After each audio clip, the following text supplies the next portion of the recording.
Hi, I'm Lally Reyes. I live in Dublin, California, and I'm a senior manager for payroll for Robert Half International. I grew up in the Philippines.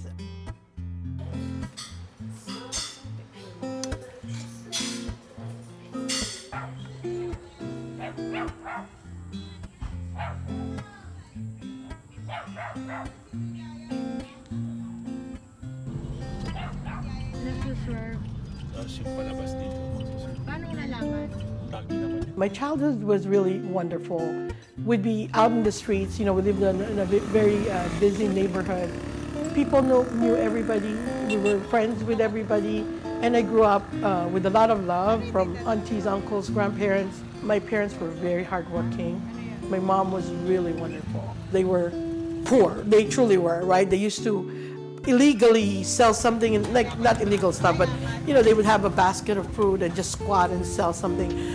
What actually got them into a good place was a bicycle store, a small one, like the size of a bathroom, truly. Growing up with just enough money was just, I saw my parents work a lot, like I saw them worrying a lot about money, and I would say that's like having the life I have now.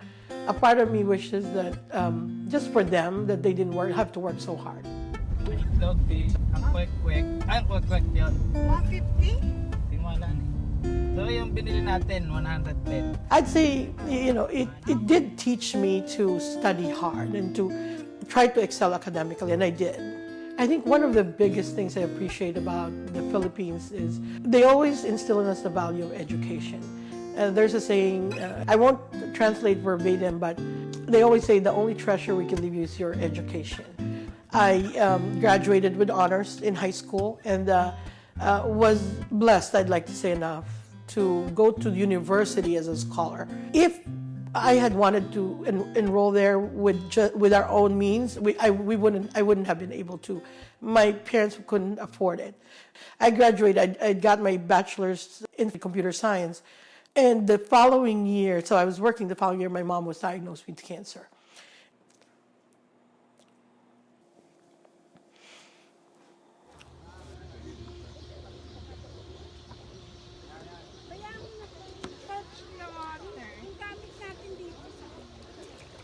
We had to pay for a lot of my mom's chemotherapy, and we just couldn't afford it.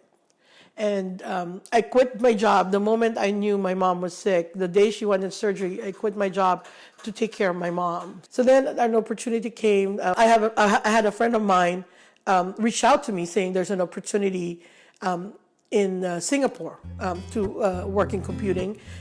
So I did. So that first started my first ever, trip outside of the Philippines. I've always thought I would stay in the Philippines. I really, a lot of my apprehension was not there truly because the only thought in my mind was this is an opportunity to help my family.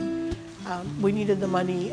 I was making more than enough to help with the medical bills of my mom. I actually got accepted to this job with one of my best friends. So two of us, Rachel, was interviewed with me, and we both were hired. I went over there and I just worked a lot. They were also the company that hired me. Honestly, they underestimated the cost of living. It was the first time. We were the first two in Singapore, like Rachel and myself. So we realized what we were making was not enough, right? So we would only eat dollar meals like at McDonald's. We would make our peanut butter sandwich. So it was the money was not enough. I never used to eat tomatoes, just not a tomato person. But then it was cheap to eat salted egg with tomatoes. So then we would eat most of the time like salted egg tomatoes. After like the 3 months of that, I was like, I'm not gonna eat tomatoes ever again or salted egg. It was one of the cheapest things we could find.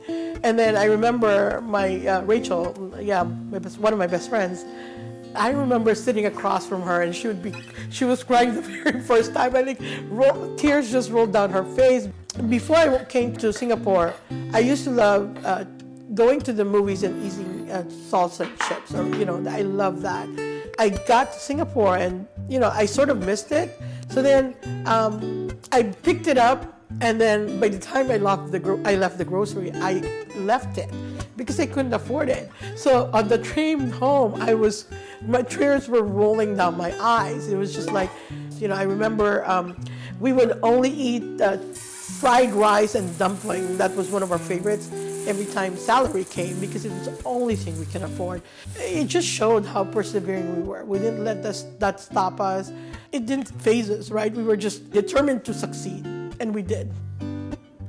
I even say this until now. I really say it.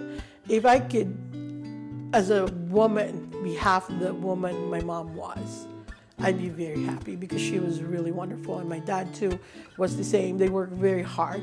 And I'd say I learned it from them. The discipline to study, to achieve something, and to excel in something is what's important. It's not the grades, the 98 or how smart you are, but it's that discipline. I really believe it's that discipline to finish what you started, to do well at what you're doing, to own something, to be responsible.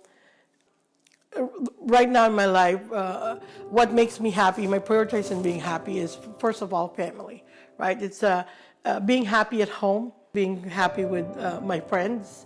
My home, I believe, and I'm very, very grateful for that, is a home where a lot of friends come. A lot of my friends, when they have problems, I think I'm one of the first people they would come to. Over the years, my home has been a haven for a lot of my friends, where they can come and talk to me, just be safe, be able to let out. We dog sit for friends, and that's made me happy as well. So it's just really defining success in my own terms. And I could really say that I am successful.